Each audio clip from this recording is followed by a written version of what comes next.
गोटे बड़ अघटन बर्ती जाइए आदित्य बिल्लार कपड़ा फैक्ट्री आम अच्छु मंचेश्वर से जगार जो जगार आज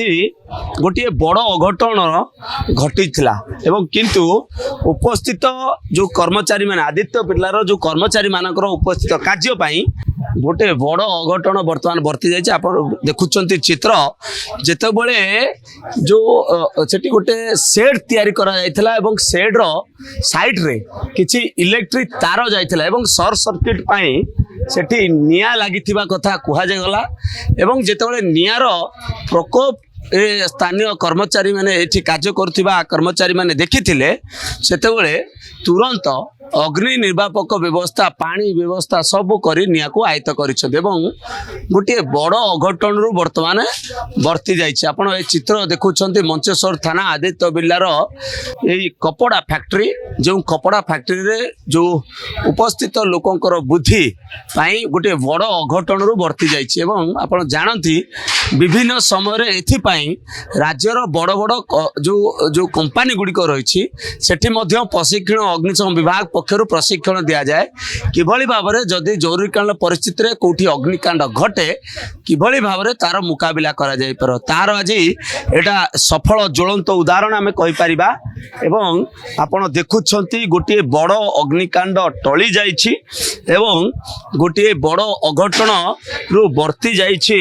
जो आदित्य बिल्लार ये कपड़ा फैक्ट्री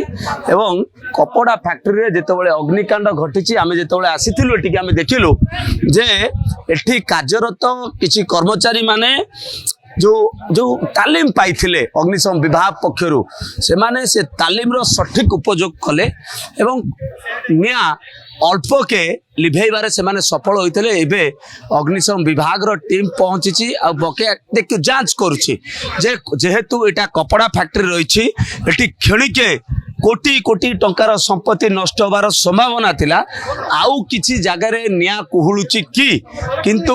वर्तमान सुधा जहाँ सूचना रही कौन जगार निया कुहुलु नाही किंतु से माने जांच प्रक्रिया अग्निशम विभाग पक्षर करा जाउची एवं आमे कहि परिबा जे गोटे बड़ अघटन घटी था ए मंचेश्वर थाना आदित्य बिल्लार ए कपड़ा फैक्ट्री रे किंतु बड़ अघटन एबे टली जाइछि उपस्थित लोकंकर जो बुद्धि अग्नि निर्वापक व्यवस्था एवं ता सहित सठिक प्रशिक्षण पाई गोटे निया